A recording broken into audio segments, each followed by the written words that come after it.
Hi all, welcome back to my channel. ಇದು ಒಂದು Saturday vlog ಆಗಿರುತ್ತೆ. ಸ್ಯಾಟರ್ಡೇ ನಾವು ಕೂಡ ನನ್ನ ನಾದಿನಿಯವರ ತೋಟಕ್ಕೆ ಹೋಗಬೇಕು ಮೂಡಿಗೆರೆಗೆ. ಹೇಗಿದ್ದರೂ ರಜಾ ಇದೆಯಲ್ಲ ಮಕ್ಕಳಿಗೆ, ಕರ್ಕೊಂಡು ಹೋಗೋಣ ಒಂದು 2 to 3 days ಅಂತ ಹೇಳಿ ಹೊರಟ್ವಿ.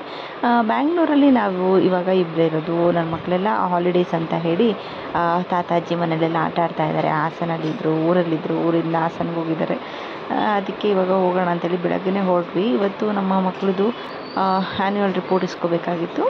ಎಕ್ಸಾಮ್ಸ್ ರಿಸಲ್ಟ್ಸ್ ಬಂದಿದ್ದೀನಿ ಅಂತ ಮನೇಲೂ ಕೂಡ ಏನೂ ನಾನು ಟಿಫನ್ ಮಾಡಲಿಲ್ಲ, ಮತ್ತೆ ಅದು ಮಾಡಿ ಎಲ್ಲ ಕ್ಲೀನ್ ಮಾಡಬೇಕು ಅಂತ ಹೇಳಿ ಹೋಗಿ ಹೋಟೆಲಲ್ಲೇ ತೊಗೊಂಡು ಊಟ ಮಾಡಿಕೊಂಡು ತಿಂಡಿ ತಿಂದ್ಕೊಂಡು ಅಲ್ಲಿಂದ ಸ್ಕೂಲಿಗೆ ಹೋಗಿ ಅಲ್ಲಿಂದ ನಾವು ಮಾಸ್ಕರ್ಸ್ನ ಕಲೆಕ್ಟ್ ಮಾಡ್ಕೊಂಡು ಹೋಗಬೇಕು. ಹಾಗಾಗಿ ಹೋಟೆಲ್ಗೆ ಬಂದು ತಿಂಡಿ ತಿಂತಾಯಿದ್ದೀವಿ.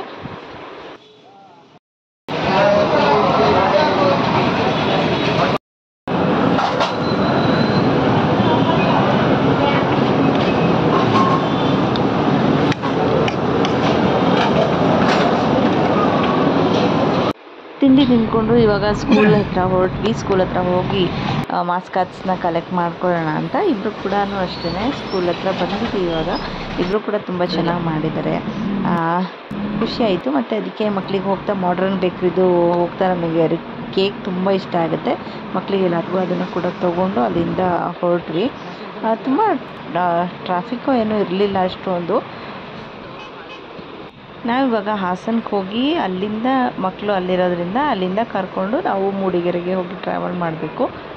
ಸರಿ ಅಂತ ಹೇಳಿ ಅವಾಗ ಜರ್ನಿ ಸ್ಟಾರ್ಟ್ ಆಗಿದೆ. ಮತ್ತು ನಾವು ಹೊರಟಿದ್ದು ಸ್ವಲ್ಪ ಟೈಮ್ ಆಯಿತು. ಸ್ಕೂಲಿಗೆಲ್ಲ ಹೋಗಿ ಮಾಡೋಷ್ಟೊತ್ತಿಗೆ ಒಂದು 10 ಗಂಟೆ ಮೇಲೆ ಆಗೋಯಿತು, ಬಿಸಿಲು ಬೇರೆ. ಬಟ್ ಹೋಗ್ತಾ ನೋಡಿ ಇಲ್ಲಿ ಎಲ್ಲೊಂದು ಆಕ್ಸಿಡೆಂಟ್ ಕೂಡ ಆಗಿತ್ತು. ಆಲ್ಮೋಸ್ಟ್ ಒಂದು ಸೈಡ್ ಹೋಗೋದಕ್ಕಿಂತ ಇವರು ಆಪೋಸಿಟ್ ಡೈರೆಕ್ಷನಲ್ಲಿ ಬಂದು ಜಾಸ್ತಿ ಏನೂ ಹೇಟಾಗಿರಲಿಲ್ಲ.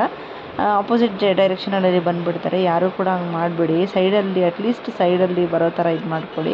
ಅವರು ಈ ಕಡೆಯಿಂದ ಬರೋರಿಗೆ ಗೊತ್ತೇ ಆಗಿಲ್ಲ, ಅವ್ರು ಆಪೋಸಿಟ್ ಡೈರೆಕ್ಷನಲ್ಲಿ ಎಂಟ್ರಿ ಇಲ್ಲಲ್ಲ, ನಾರ್ಮಲ್ಲು 1 ವೇ ಅಂತ ಬರ್ತಿದ್ದಾರೆ. ಬಟ್ ಬಂದಾಗ ಇಬ್ರಿಗೂ ಡ್ಯಾಶ್ ಆಗಿದೆ. ಇಬ್ಬರಿಗೆ ಏಟಾಗಿತ್ತು ಸ್ವಲ್ಪ, ಬಟ್ ತೀರಾ ಜಾಸ್ತಿ ಏನು ಏಟಾಗಿಲ್ಲ, ಅದೊಂಚೂರು ಪರವಾಗಿಲ್ಲ ಅಷ್ಟೇ. ಹಾಗಾಗಿ ವೆಹಿಕಲ್ಸಲ್ಲಿ ಓಡಾಡಬೇಕಾದ್ರೆ ಸ್ವಲ್ಪ ಹುಷಾರಾಗಿ ಓಡಾಡಬೇಕು. ನೆಕ್ಸ್ಟ್ ಅಲ್ಲಿಂದ ಬರ್ತಾ ನಮಗೆ ಆಲ್ಮೋಸ್ಟ್ ಫೇವ್ರೆಟ್ ಅಂತಂದರೆ ಇದು ಯಡಿಯೂರ ಹತ್ರ ದೇವಸ್ಥಾನ ಇದೆ, ಶನಿದೇವ ದೇವಸ್ಥಾನ. ಇಲ್ಲಿಗೆ ನಾವು ಮಿಸ್ ಮಾಡ್ದಲೇ ವಿಸಿಟ್ ಮಾಡ್ತೀವಿ. ಕೆಲವೊಂದು ಸತಿ ಮಿಸ್ ಆಗುತ್ತೆ, ಬಟ್ ಆಲ್ಮೋಸ್ಟ್ ಒಂದು 100ಅಲ್ಲಿ 99% ನಾವು ಮಿಸ್ಸೇ ಮಾಡಲ್ಲ ಈ ಟೆಂಪಲ್ಗೆ. ಮತ್ತು ಸ್ವಲ್ಪ ಬಿಸಿಲಿದ್ದರಿಂದ ಅಲ್ಲೂ ಕೂಡ ಸ್ವಲ್ಪ ಕಬ್ನಾಲಿತ್ತು. ಸ್ವಲ್ಪ ಅಲ್ಲಿಂದ ದೇವಸ್ಥಾನದಿಂದ ಮುಂದೆ ಅಲ್ಲಿ ಬಂದು ಇಬ್ಬರು ಕೂಡ ಕಬ್ನಾಲನ್ನ ಕುಡ್ಕೊಂಡು ಅಲ್ಲಿಂದ ನಾವು ಮತ್ತೆ ನಮ್ಮ ಜರ್ನಿನ ಕಂಟಿನ್ಯೂ ಮಾಡಿದ್ವಿ.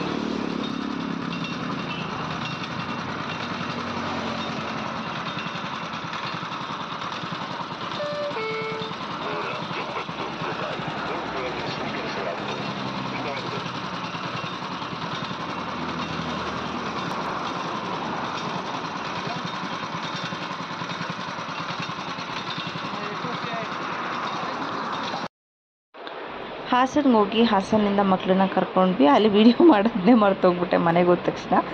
ಅಲ್ಲಿಂದ ಕರ್ಕೊಂಡು ನಾವು ಹೊರಟ್ವಿ. ಎಷ್ಟು ಕಾರ್ಗಳು ಅಂತೂ ಸಿಕ್ಕಾಬಟ್ಟೆ ಕಾರ್ಗಳು, ಅಷ್ಟು ಜನ. ಮೋಸ್ಟ್ಲಿ ರಜಾ ಇದ್ದಿದ್ದಕ್ಕೋ ಏನೋ ಸಿಕ್ಕಾಬಟ್ಟೆ ರಶ್ ಇತ್ತು. ಮತ್ತು ಟ್ರಾಫಿಕ್ಕು ಕೂಡ ಅಷ್ಟೇ ತುಂಬ ಬರ್ತಾನೆ ಇತ್ತು ಆಪೋಸಿಟಿಂದ ಕಾರ್ಗಳಂತೂ.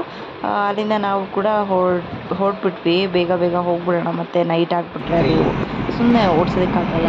ಯಾವ ರೋಡ್ ಅಂತ ಹೇಳಿ ಬೇಲೂರು ಟು ಮೂಡಿಗೆರೆ ರೋಡ್ ಹೋಗ್ತಾ ಇದ್ವಿ ನೋಡಿ. Belur to Mudigere road vehicles ಅಂತೂ ಹೆವಿ ವೆಹಿಕಲ್ಸ್. ಇವತ್ತು ವೀಕೆಂಡ್ ಅನ್ಕೊಂಡು ಬಂದರೆ ನೋಡಿದ್ರೆ ಸಿಟಿ ಒಳಗಡೆ ಹೋಗ್ತಾರೆ ಅಂದರೆ ಎಲ್ಲ ಸಿಟಿಯಿಂದ ಆಚೆ ಹೋಗ್ತಾವ್ರೆ. ಏನು ಅಂತಾನೆ ಅರ್ಥ ಆಗೋದು.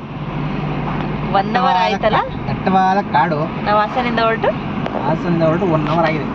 ಹೆವಿ ವೆಹಿಕಲ್ಸ್ ಆಚೆ ಹೋಗ್ತಾ ಇದ್ದಾರೆ. ಇನ್ನು ಆಲ್ರೆಡಿ 2 days ರಜಾ ಇರೋದ್ರಿಂದ ಹೋಗ್ತಾ ಇದ್ದಾರೆಲ್ಲ. ಫುಲ್ ಜಾಮ್ ಬೇರೆ, ಮಳೆ ಬೇರೆ ಬರ್ತಾ ಇದೆ. ವೆದರ್ ಅಂತೂ ತುಂಬ ಚೆನ್ನಾಗಿದೆ ಈ ಸೈಡ್ ಅಂತೂ. ಕೂಲ್ ಆಗಿದೆ. ಒಂದೆರಡು ಚಿಲ್ಡ್ ಬಿಯರ್ ಇದ್ರೆ ಬಹಳ ಅನುಕೂಲ ಆಗುತ್ತೆ. ಇವಾಗ ತೋಟಕ್ಕೆ ಹೋದ ತಕ್ಷಣ ಇದನ್ನ ಅನ್ಕೊಳ್ಳಿ, ಒಂದೆರಡು ಚಿಲ್ಡ್ ಬಿಯರ್ ಬಿಟ್ಕೊಂಡು 2 ಲೆಗ್ ಪೀಸ್ ತಿನ್ಕೊಂಡು ಹಾಗೆ ಪಾಚ್ಕೊಂಡರೆ ಬೆಳಿಗ್ಗೆ 8 ಗಂಟೆ ತನಕ ಪಾಚ್ಬಿಡೋದೆ. ಸಣ್ಣ ಹೇಗಿದೆ ಸಣ್ಣ ವೆದರು ತೋರಿಸ್ತೀನಿ. ಏನು ಮಾಡ್ತಿದ್ದಾರೆ ಮಕ್ಕಳು ನೋಡಿ. ಆಲ್ರೆಡಿ ನಿದ್ರೆ, ಅವಳಿಗೆ ಚಳಿ ಆಗ್ತಿದೆ ಅಂತ ಕೂತಿದೆ. ಅತ್ತೆ ಮನೆಗೆ ಹೋಗೋಕ್ಕೆ ಈ ಬ್ಲಾಗ್ನ ಇಲ್ಲಿಗೆ ಏನು ಮಾಡ್ತಿದ್ದೀನಿ. ನೆಕ್ಸ್ಟ್ ಮೂಡಿಗೆರೆಗೆ ಹೇಗೆ ಹೋದ್ವಿ ಮತ್ತು ಅಲ್ಲಿನ ಬ್ಲಾಗ್ನ ನೆಕ್ಸ್ಟ್ ಬ್ಲಾಗಲ್ಲಿ ಕಂಟಿನ್ಯೂ ಮಾಡ್ತೀನಿ.